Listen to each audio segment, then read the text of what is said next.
Market expert Hitesh શેઠ. હિતેશજી, સ્વાગત છે આપનું શોમાં. ખાસ કરીને જે પ્રમાણે અહીંયા થોડી ખરીદદારી અહીંયા બ્રોડર માર્કેટમાંથી આવી રહી છે, શું વ્યૂ બની રહ્યો છે? ખાસ કરીને જે પ્રમાણે જેપી ગ્રુપના સ્ટોક્સમાં અહીંયા અપસાઇડ મોમેન્ટમ જણાઈ રહ્યું છે, પોઝિશન લેવા જેવી ખરી અહીંયા?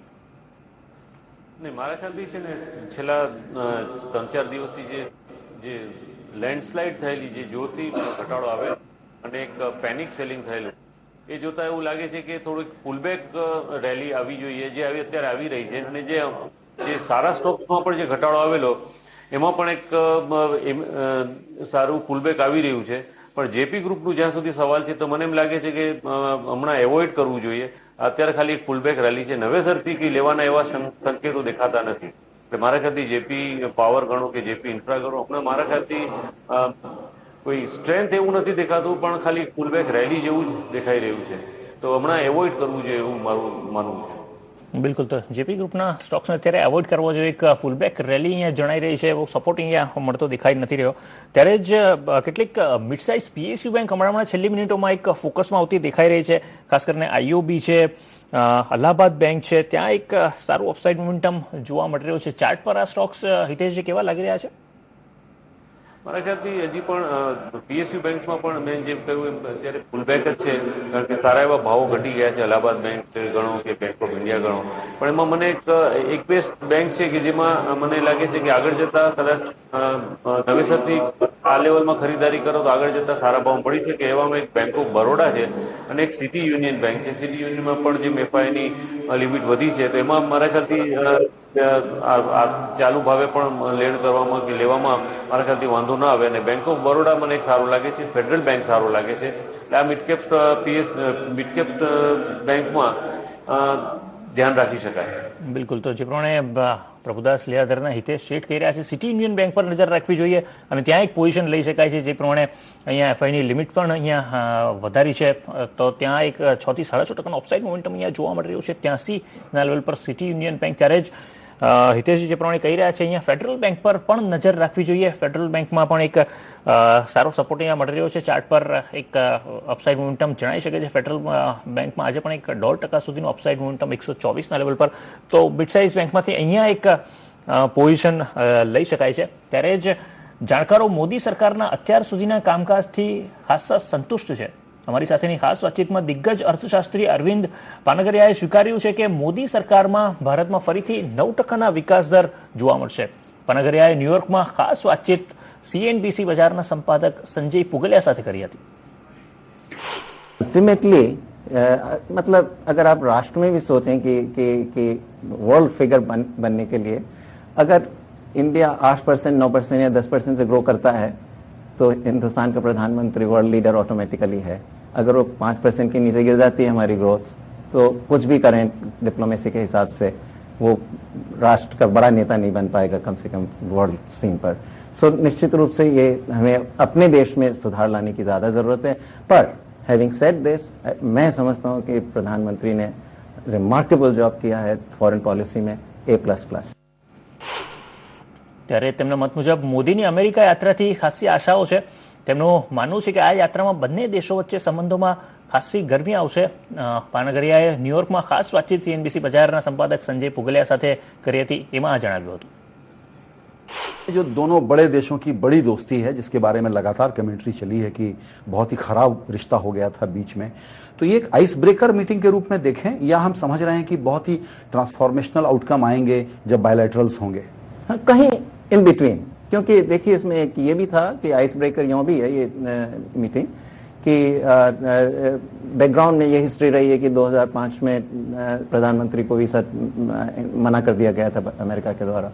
तो कुछ जो भी इल फीलिंग रही हो उसको भी ख़त्म करने ज़रूरी है, ख़ासतौर से अमेरिकी सरकार की ओर से.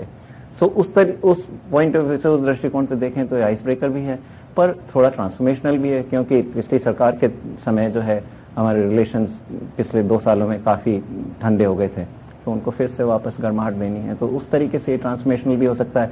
अल्टीमेटली राष्ट्रों का, खासतौर से जो अमेरिका और इंडिया है, इन 2 राष्ट्रों का रिलेशन तो ultimately business to business relation, person to person relation से ही होगा. और उसमें सबसे ज़्यादा मुद्दे की अहम बात यह है कि हम अपनी अर्थव्यवस्था में क्या क्या सुधार लाते हैं। ત્યારે જ અરવિંદ પાનગરિયાના મત મુજબ ભારતના જરૂરી વિવાદાસ્પદ મુદ્દાઓ વિઝા, અસ્થાયી ભારતીય કર્મચારીઓનું પેન્શન, આઈપીઆર પર કોઈ ખાસ પ્રગતિ થવાની આશા નથી।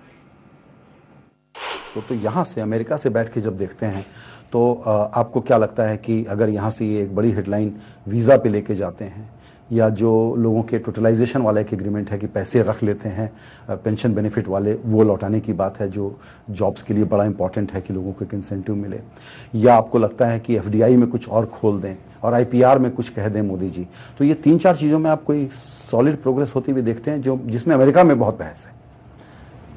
मुझे मुश्किल लगता है क्योंकि जो हमारे मुद्दे हैं, जो हम चाहते हैं, जैसे ये आपने कहा कि जो कंट्रीब्यूशंस करते हैं, टेम्परेरी वर्कर्स आते हैं, वो उनका जो कंट्रीब्यूशन सोशल सिक्योरिटी वगैरह को होता है, उसके लिए मुझे लगता है कि ये मुश्किल काम है अमेरिका के लिए करना।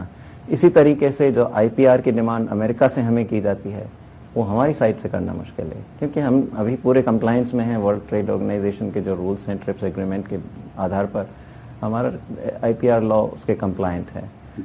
और हमारे यहाँ दवाइयों की एक्सेस की समस्या ज़्यादा बड़ी पुअर कंट्री होने के कारण, तो कोई भी प्रधानमंत्री को उस लॉ को चेंज करना, टाइटन करना in the interest of the multinational pharmaceutical companies बहुत मुश्किल। WTO वगैरह तो ऐसी है कि पासिंग रेफरेंस में बातें होती रहेंगी, उसको लेके कोई सीरियस डेडलॉक में नहीं समझता हूँ। हाँ, मैं एग्री करता हूँ, क्योंकि मुझे लगता है कि जो प्रॉब्लम है WTO वाले में, उसमें मैंने तो मोदी सरकार के जो स्टैंड था उसको सपोर्ट किया है और वो सही है उनकी, एंड मैं समझता हूँ कि वो मुश्किल उसमें जो जिस कारण से वो अटका हुआ है वो प्रॉब्लम सॉल्व हो जाएगी। બિલકુલ, તો જે રીતે દિગ્ગજ અર્થશાસ્ત્રી અરવિંદ પાનગરિયા કહી રહ્યા છે, વડાપ્રધાન મોદી જો 9% ઉપર વિકાસ દર આપી શકે છે તો એમનું વજન અહીંયા વિશ્વભરમાં વધશે, પરંતુ જો 5% નીચે વિકાસ દર આવે છે તો એટલી જ માત્રામાં વજન ઊંચું પણ થઈ શકે છે। ત્યારે જ આપણી સાથે મિડકેપ મંત્રામાં મિડકેપ સ્ટોક્સ પર ચર્ચા કરવા જોડાયેલા છે અહીંયા પ્રભુદાસ લીલાધરના માર્કેટ નિષ્ણાત હિતેશજી, ખાસ કરીને કયા સ્ટોક્સ પર આપની નજર છે, જે પ્રમાણે મિડકેપ સ્ટોક્સમાં મોમેન્ટમ જણાઈ રહ્યું છે? મને એમ લાગે છે કે સારો એવો ઘટાડા પછી અમુક સ્ટોક જે સારા જે છે જે ફંડ એમાં કારણવશ ઘટાડો આવ્યો હોય પણ એ કારણ જો એમાં નાબૂદ થઈ ગયું હોય એવું એક આ અબાને એક ઓફશોર છે, જેમાં મને એમ લાગે છે 940 ઘટીને 540 સુધી ઘટી ગયેલો, તો આ સ્ટોક્સમાં એક મને સારું એવું પુલબેક લાગે છે। અને મને જે લાગે છે કે જે કારણથી એમાં ઘટાડો આવ્યો એ કારણ કદાચ સ્થિતિની વાત આવેલી તેમાં કોઈ પાછું પોઝિટિવ ડેવલપમેન્ટ બની શકે, તો મને એમ લાગે છે કે 600 ટાર્ગેટ રાખીને આમાં રોકાણ કરી શકાય અને એનું સ્ટોપ લોસ રાખવું જોઈએ 580 રૂપિયાનું, જે ગઈકાલના ક્લોઝિંગથી થોડોક નીચે છે। તો મને એમ લાગે છે કે આમાં એક સારો એવો ઉછાળો આવી શકે છે। અને એક બીજો છે શાસન ફાર્મા, જેમાં મને એમ લાગે છે કે 215 સુધી જવાની શક્યતા છે અને અત્યારે સારું વોલ્યુમ પણ થઈ રહ્યું છે અને એક સારો એક સ્ટોક ફંડામેન્ટલી પણ સારો 186 રૂપિયાનું સ્ટોપ લોસ રાખી અને રોકાણ કરવું જોઈએ। આ બે સ્ટોક મારા આજના ટોપ પિક્સના રહે છે।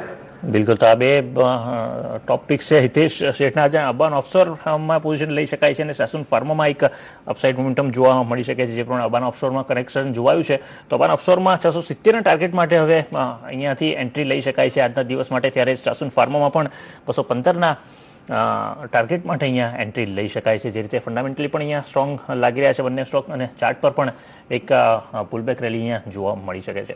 ત્યારે જ હિતેશજી, આપનો આભાર અમારી સાથે શોમાં જોડાઈને તમામ મિડકેપ સ્ટોક્સ પર અમને જાણકારી આપવા માટે। તો આગળ મિડકેપ મંત્રામાં બીજા કેટલાક મિડકેપ સ્ટોક્સ પર ચર્ચા કરીશું, પરંતુ એ પહેલાં લઈ લઈએ એક નાનકડો વિરામ।